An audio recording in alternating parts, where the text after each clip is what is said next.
Searching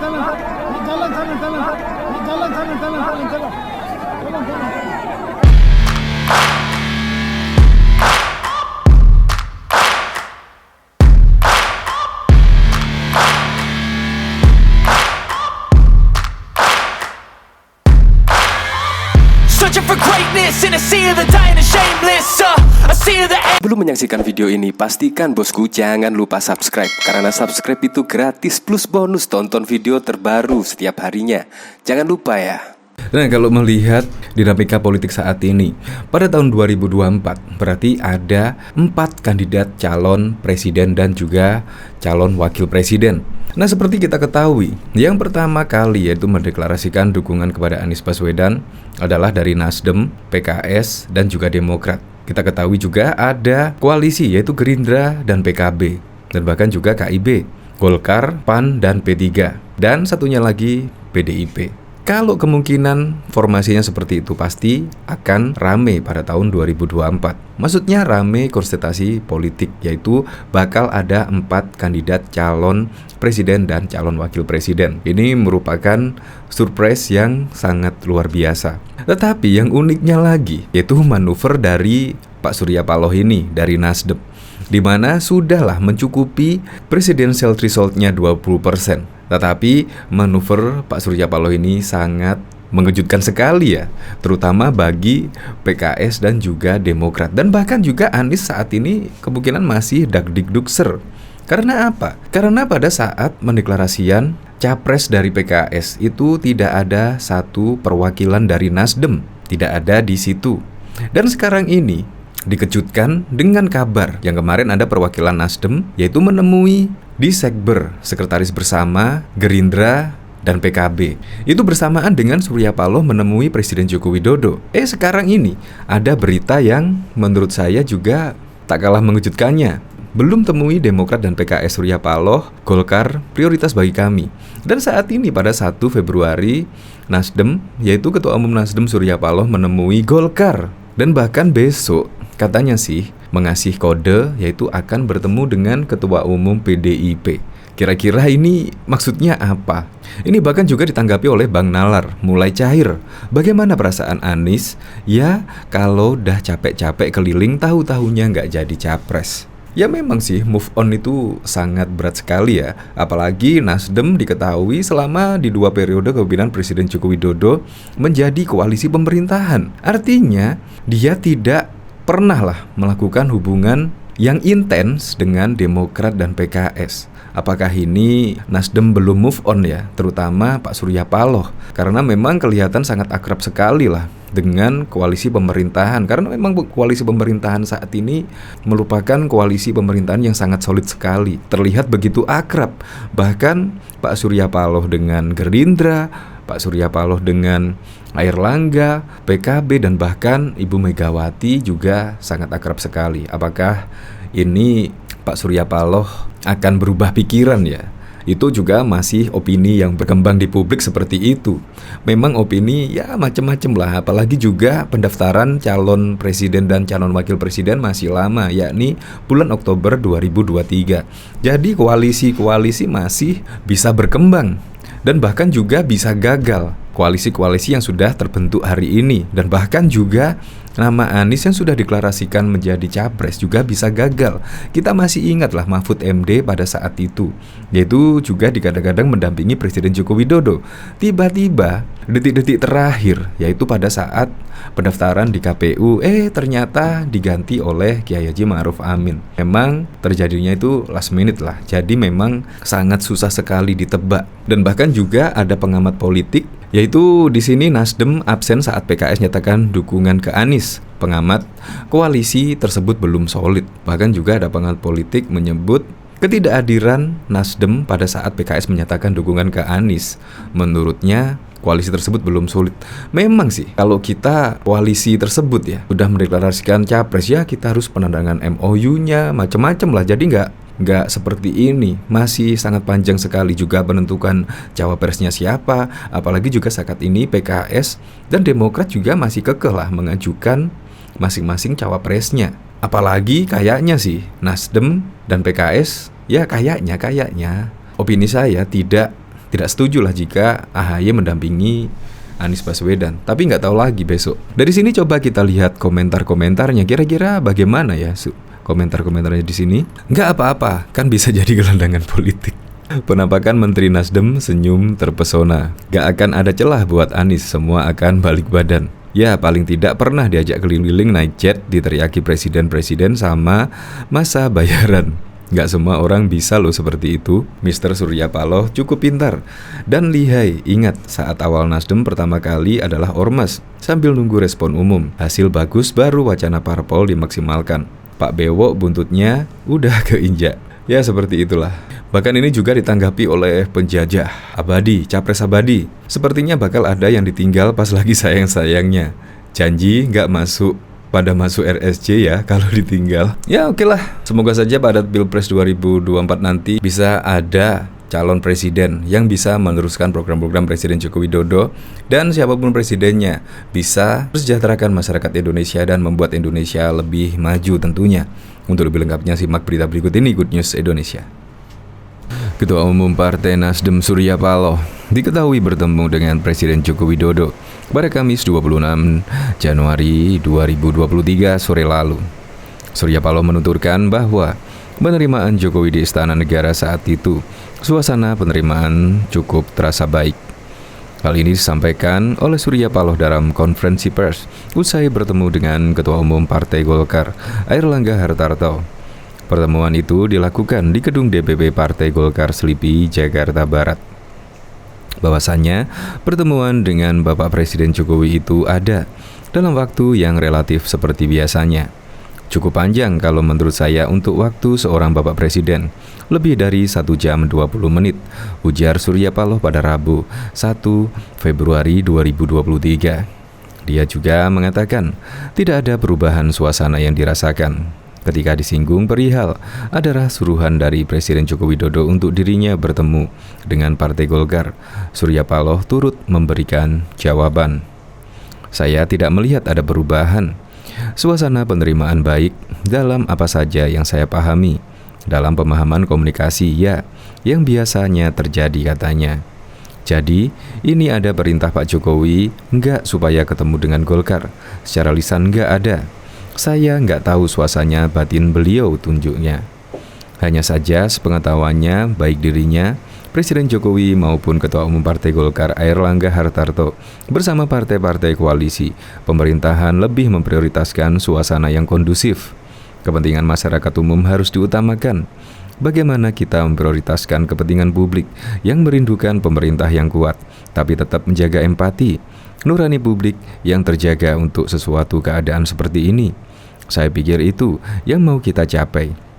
Dan itu saya yakin ada masih tetap kuat di diri seorang Presiden Joko Widodo, terang Surya Paloh. Bahkan Ketua Umum Partai Nasdem Surya Paloh menemui Ketua Umum Partai Golkar Airlangga Hartarto. Kunjungan tersebut merupakan yang silaturahmi politik pertama sejak pertemuan dirinya dengan Presiden Joko Widodo pada Kamis 26 Januari 2023. Kunjungan ke Partai Golkar menjadi pertanyaan, mengingat beberapa waktu lalu Partai Demokrat dan Partai Keadilan Sejahtera telah resmi mengusung Anies Baswedan sebagai calon presiden capres. Menurutnya, partai berlambang pohon beringin itu adalah prioritas. Kenapa harus berkunjung ke Golkar? Prioritas bagi Nasdem. Ada satu romantisme, ada satu perjalanan sejarah, perjalanan kehidupan saya pribadi dalam usia yang saya capai saat ini. Jenjang karir politik saya yang saya capai hari ini, ujar Paloh di kantor DPP Partai Golkar, Jakarta pada Rabu 1 Februari 2023. Partai Golkar disebutnya menjadi perjalanan hidupnya, mengingat ia sudah menjadi bagian dari partai berlambang pohon beringin itu sejak berusia 16 tahun. Tak segan Paloh menyebut dirinya sebagai alumni Partai Golkar. Saya harus jujur mengatakan kepada saudara semuanya, 16 tahun usia saya sudah berada di barisan Golkar. Ditambah 43 tahun, sangat lama itu. Lebih dari setengah abad saya kira. Jadi di Golkar sendiri ada 43 tahun. Baru kemudian ada Nasdem, ujar Surya Paloh. Jadi terlepas apapun juga, kekurangan saya satu sama lain. Tapi modal kebersamaan, catatan sejarah, saling pemahaman. Tidak salah kalau dibilang alumni Golkar. Itu memang benar adanya sambungnya.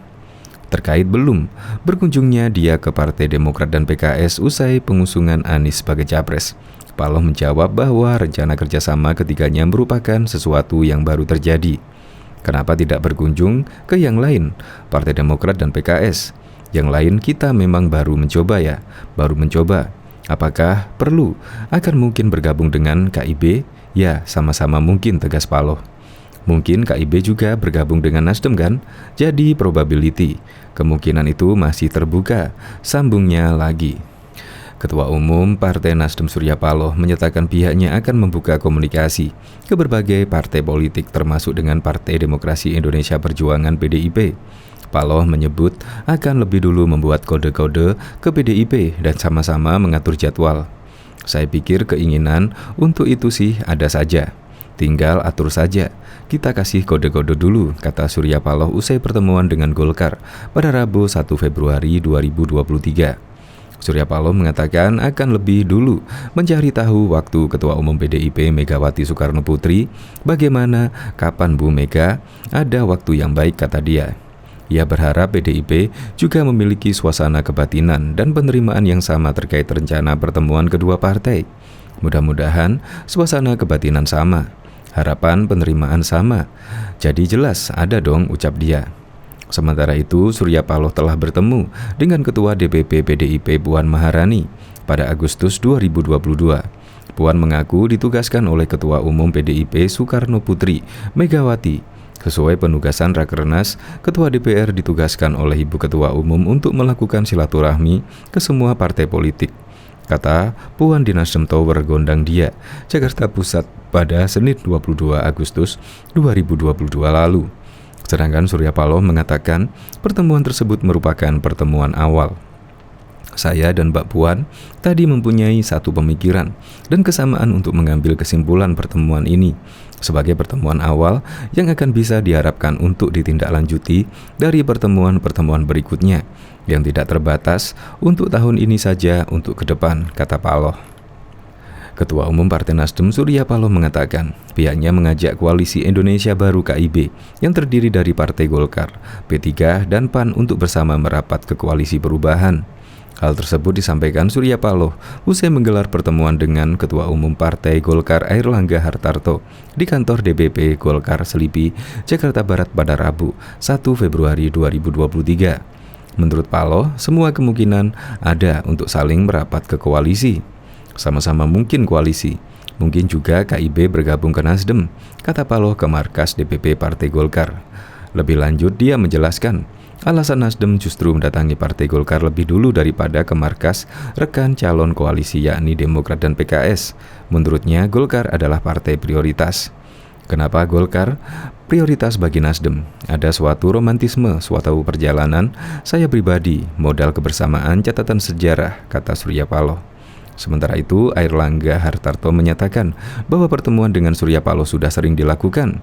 Dia menyatakan ini bukanlah pertemuan yang pertama.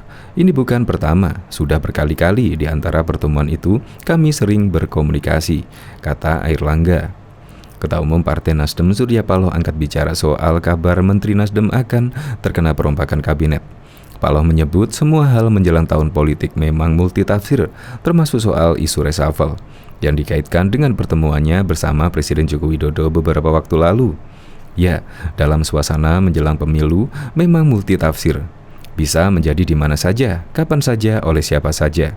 Tapi yang jelas bahwasannya pertemuan dengan Bapak Presiden Joko Widodo itu ada dalam waktu yang relatif seperti biasanya. Cukup panjang bagi saya untuk waktu seorang Bapak Presiden, lebih dari 1 jam 20 menit ya, kata Paloh usai pertemuan di kantor DPP Golkar pada 1 Februari 2023. Menurutnya, pertemuan dengan Jokowi berjalan sangat lancar dan tak ada pembahasan reshuffle. Saya tidak melihat ada perubahan, suasana penerimaan baik dalam apa saja yang saya pahamin, dalam memahami komunikasi yang biasanya terjadi, kata dia. Menurut Surya Paloh, apabila Jokowi mengambil kebijakan reshuffle menteri, maka Nasdem menerima semua kebijakan Jokowi dan tidak akan mempermasalahkannya. Lain halnya kalau memang ada kebijakan dari beliau. Nah, itu nggak ada masalah bagi saya. Jadi, artinya apapun kebijakan yang terbaik, masalah reshuffle sederhana untuk saya ulangin. Sepenuhnya adalah hak prerogatif Presiden, kata dia. Perwakilan Partai Nasdem tidak hadir saat PKS mengumumkan dukungan ke Anies Baswedan, menuai tanda tanya yang sangat besar. Pengamat politik dari Industrategi, Arif Nurul Imam, melihatnya sebagai bentuk belum solidnya koalisi perubahan. Ketidakhadiran Nasdem dalam acara tersebut bisa kita baca juga koalisi ini belum solid, kata Arif pada Selasa 31 Januari 2023. Arif juga menduga masih ada masalah yang belum disepakati hingga perwakilan Nasdem tak hadir pada saat PKS mengumumkan dukungan Anies Baswedan. Secara politik, bisa kita baca ada kemungkinan terdapat masalah yang belum disepakati, misalnya soal Cawapres Anies, ucap Arif. Sebelumnya, PKS menyatakan dukungannya mendukung bakal calon presiden, Anies Baswedan. Wakil Ketua Majelis Syuro PKS Muhammad Sohibul Imam menyampaikan informasi penting itu setelah bertemu Ketua Majelis Syuro PKS Halim Segaf Al-Jufri dan Presiden PKS Ahmad Syahiku di Turki. Informasi penting ini segera kami bawa ke tanah air pada kesempatan pertama, ujarnya.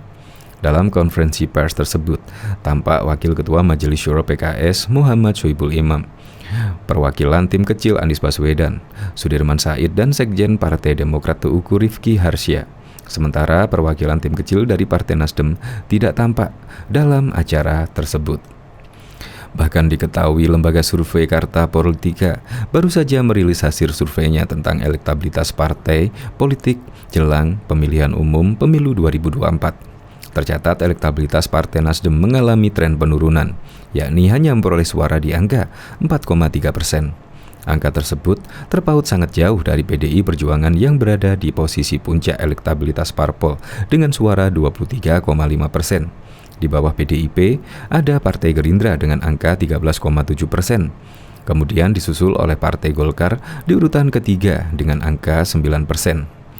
Direktur Carta Politika Yunarto Wijaya juga menjelaskan, dalam survei yang dilakukan pada November 2022, elektabilitas Nasdem berada di angka 6%. Namun usai Partai Nasdem melakukan konsolidasi bersama Anies, di berbagai daerah justru angkanya turun menjadi 4,3%. Ada penurunan yang terjadi ini menarik juga. Saya melihat tadinya ada situasi kenaikan dari rilis yang kita lakukan di bulan November. Setelah 3 Oktober menjadi deklarasi oleh Nasdem terhadap Anies Baswedan, kata Yunarto dalam paparannya secara virtual pada Kamis 22 Desember. Kami tahu diikuti berbagai macam gerakan konsolidasi di beberapa daerah, tapi ternyata di survei kita sekarang mengalami penurunan di angka 4,3%, sambungnya. Lebih lanjut, Yunarto menyebut dalam surveinya ini justru yang mengalami tren kenaikan elektabilitas adalah PKS dan Demokrat. Walaupun kedua partai dikabarkan bakal berkoalisi dengan Nasdem, namun elektabilitasnya malah mengalami kenaikan.